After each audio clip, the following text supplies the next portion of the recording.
मूर्तिजापुर में छत्रपति शिवाजी महाराज सेवा पखवाड़ा कार्यक्रम शुरू किया गया है। यह अभियान प्रधानमंत्री नरेंद्र मोदी के जन्मदिन 17 सितंबर से लेकर महात्मा गांधी जयंती 2 अक्टूबर तक चलेगा। अभियान के तहत ग्रामीण सड़कों का सीमांकन रिकॉर्ड अपडेट किया जाएगा और हर सड़क को एक विशेष संख्या दी जाएगी। अधिकारियों ने बताया कि इस पहल से किसानों को खेत से कृषि उत्पाद लाने ले जाने में आसानी होगी और भविष्य में विवादों से भी बचा जा सकेगा।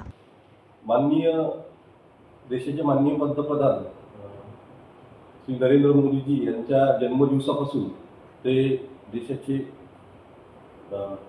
राष्ट्रपिता महात्मा गांधी यांच्या जयंतीपर्यंत म्हणजे 17 सप्टेंबर ते 2 ऑक्टोबर या कालावधीमध्ये महाराष्ट्र शासनाने सेवा पंधरवडा साजरा करण्याचे ठरवलेले आहे।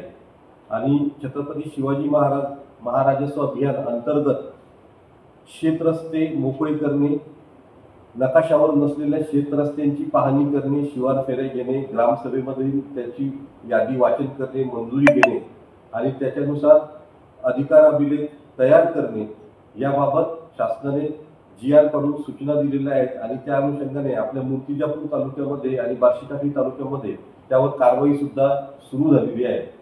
तर 17 सप्टेंबर ते 2 ऑक्टोबर या कालावधीमध्ये 3 टप्प्यामध्ये आपल्या इथे हे सेवा पंधरवड्यामध्ये काम होणार आहे। पहिला टप्पा जो आहे तो आहे शिवार फेरीनुसार जे क्षेत्ररस्ते आहेत ते क्षेत्ररस्त्याची नोंदी घेणे, क्षेत्ररस्ते मोकळे करणे, अतिक्रमण मुक्त करणे आणि त्याचबरोबर पुढचा टप्पा जो राहणार आहे त्याच्यामध्ये घरकुलासाठी जे अतिक्रमण नियमानुसार करणे शक्य आहे ते सर्व नियमानुसार करणे आणि त्यांना घरकुलासाठी जागा उपलब्ध करून देणे हा दुसरा टप्पा आहे।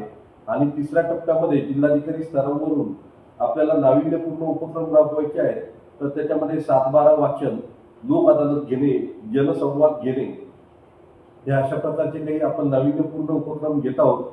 तर आपल्या मूर्तिजापूर तालुक्यामध्ये आणि बार्शीटाकळी तालुक्यामध्ये आपण लोक अदालतीचं सुद्धा आयोजन याच्यामध्ये करणार आहोत, जेणेकरून लोकांचे जे महसूल प्रकरणामधले वाद असतील ते परस्पर तडजोडीने आपसी सहमतीने त्यांची सुटतील। मी सर्व नागरिकांना आवाहन करतो की अतिशय महत्वाकांक्षी आणि अतिशय मोठ्या स्वरूपात होणारा असा हा महाराष्ट्र शासनाचा सेवा पंधरवडा आहे। त्याच्यामध्ये सर्वांच्या जिव्हाळ्याचा प्रश्न म्हणजे शेताचे रस्ते मोजणी करणे आणि ते मोकळे करणे याच्यासाठी आता प्रक्रिया सुरू झालेली आहे। प्रत्येक गावामध्ये पहिल्या टप्प्यामध्ये आपण तालुका मूर्तिजापूरमध्ये 41 गावे आणि बार्शीटाकळीमध्ये आपण 35 गावे घेतलेली आहे। तर त्या गावामध्ये शिवार फेऱ्या आता सध्या चालू आहेत।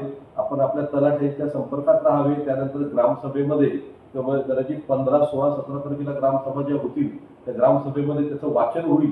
त्यामध्ये सुद्धा आपण काही सुटले असतील तर ते ऍडिशन करायला लावे। आणि मी आपल्या माध्यमातून सर्व शेतकऱ्यांना विनंती करतो की जे शेतरस्ते आहेत, पांधन रस्ते आहेत ते कृपया मोकळे स्वतःहून करा की जिथे आपल्याला कुठे पोलिसांची मदत घेण्याची गरज पडणार नाही आणि आपल्या भागामध्ये शांततेने सर्व शेतरस्ते मोकळे होईल, जेणेकरून सर्व शेतकऱ्यांना त्याचा फायदा होणार आहे।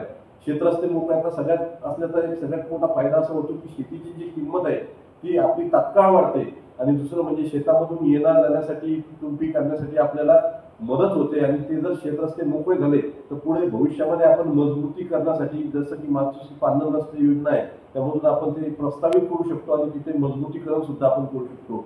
तर नागरिकांना, गावातील सर्व गावकऱ्यांना माझी विनंती की आपण सर्वांनी या सेवा पंधरवड्यामध्ये स्वतः सहभागी व्हावं आणि याची यशस्वीतेसाठी आपण सर्वांनी मदत करावी। धन्यवाद।